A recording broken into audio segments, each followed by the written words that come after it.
নমস্কাৰ বন্ধুসকল brother speaker and cultivation চেনেলটোলৈ আপোনালোক সকলোকে স্বাগতম জনাইছোঁ বন্ধুসকল ইয়াতে মই দুটা বস্তু আপোনালোকক দেখুৱাইছোঁ এটা হৈছে আপোনাৰ গডৰেজৰ গ্ৰোৱাৰ ফিট আৰু আন এটা হৈছে আপোনাৰ মেৰা বা জুগুলি কওঁতে বহুতে চিনি নাপায় আৰু যিসকলে চিনি নাপায় মই তেওঁলোকক কৈছোঁ মেৰা হ'ল আপোনাৰ চুলাই মদ বনোৱাৰ যিখিনি ৰৈ যোৱা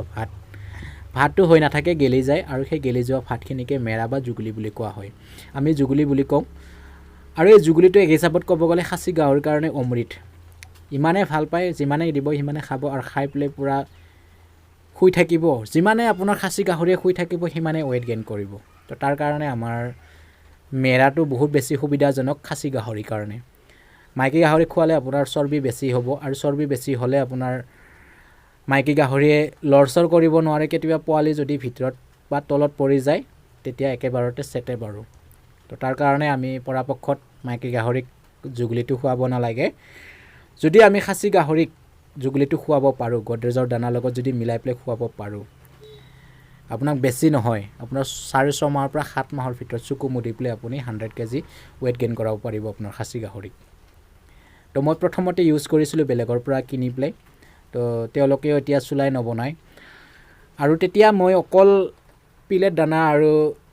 আপোনাৰ জুগুলি ৰাইচ পলিচ এনেকৈ মিলাই পেলাই দিছিলোঁ আৰু মই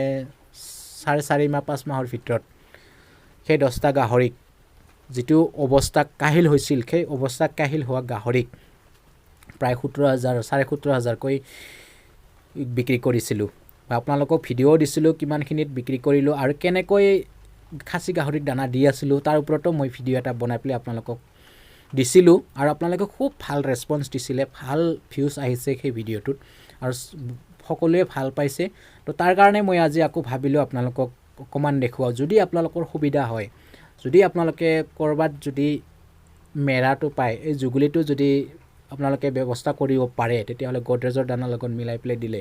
আপোনাৰ গাহৰিয়ে 6 মাহৰ ভিতৰত ধুনীয়াকৈ 100 কেজি ৱেট গেইন কৰিব আৰু মিলাই পেলাই কেনেকৈ দিছোঁ আপোনালোকে নিশ্চয় দেখিছে এটা কৰি পেলাই এটা হোৱাৰ এটাই কাৰণ মই ইয়াতে আকৌ চাউল এড কৰি পেলাই 2.5 কেজি চাউল এড কৰি পেলাই এটা বনাই লৈছোঁ যাতে মিলাবলৈ ভাল হয় বেছি পনীয়া হ'লে আপোনাৰ অকণমান অসুবিধা হয় মিলাবলৈ তো সেইকাৰণে মই ইয়াতে এটা বনাই পেলাই গডৰেজৰ গ্ৰোৱাৰ ফিট লগত মিলাই লৈছোঁ এনেকৈ যদি দিয়ে আপোনাৰ মই আপোনালোকক দেখুৱাম এতিয়া গাহৰিক দি পেলাই কেনেকৈ খায় বহুত বেছি ভাল পায় এনেকৈ দিলে আৰু চৰ্বিও বাঢ়ে চৰ্বি বাঢ়িলে আপোনাৰ গাহৰিটো দেখিবলৈ ভাল হয় বেপাৰীয়ে খুব পচন্দ কৰে চৰ্বি নাথাকিলে আপোনাৰ ওজন হিচাপততো আমি বেছিভাগে বিক্ৰী নকৰোঁ ওজন কৰি পেলাই যিসকলে ওজন কৰি পেলাই বিক্ৰী কৰে তেওঁলোকৰ কথাটো বাৰু বেলেগ আমি ওজন কৰি পেলাই নিবিকোঁ গতিকে আমাৰ দেখাতে গাহৰিটোৰ অকণমান ওজন হিচাপত বাঢ়িব লাগে দেখা হিচাপত আমাৰ ডাঙৰ হ'ব লাগে চৰ্বি হ'ব লাগে তেতিয়াই আমাক বেপাৰীয়ে ভাল দাম দিয়ে আৰু যদি আপোনালোকে অকল কমাৰ্চিয়েল ফিড খুৱায় তেতিয়া আপোনাৰ কমাৰ্চিয়েল ফিড খুৱালে এই চৰ্বিটো কম হয় আপোনাৰ ফেটছটো কম হয় যদি আপোনালোকে মেৰা বা কচু সিজাই পেলাই খুৱাব পাৰে তেতিয়াহ'লে আপোনাৰ গাহৰিৰ ফেটছটো বহুত বেছি বাঢ়ে আৰু ফেটছ বঢ়া যিটো চৰ্বি হোৱা গাহৰিক আমাৰ লোকেল বেপাৰীবিলাক খুব পচন্দ কৰে আৰু ভাল দাম দি পেলাই আপোনাৰ পৰা সেই গাহৰিটোক কিনিব চেষ্টা কৰে তো মই সেইকাৰণে আপোনালোকক কৈছোঁ যে আপোনালোকে যদি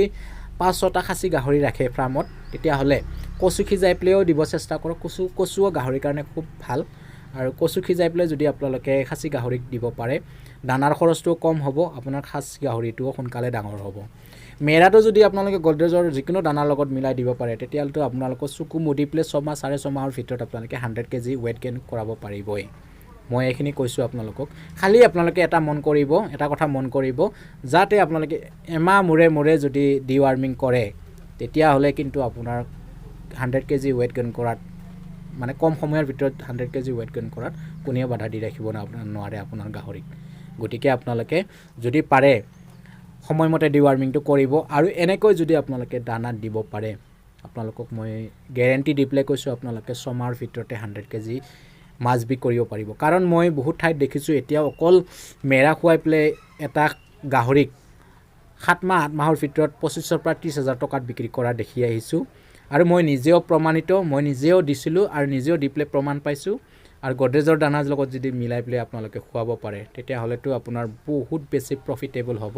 বহুত বেছি আপোনাৰ দানাৰ খৰচাটো কমি যাব। যদি পাৰে ওচৰে পাজৰে থকা চুলাই বেপাৰীবিলাকৰ পৰা আপোনালোকে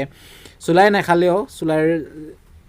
মেৰাটো আপোনালোকে যদি আনিব পাৰে আপোনালোকে আনি পেলাই খাচী গাহৰিক খুৱাবলৈ চেষ্টা কৰক।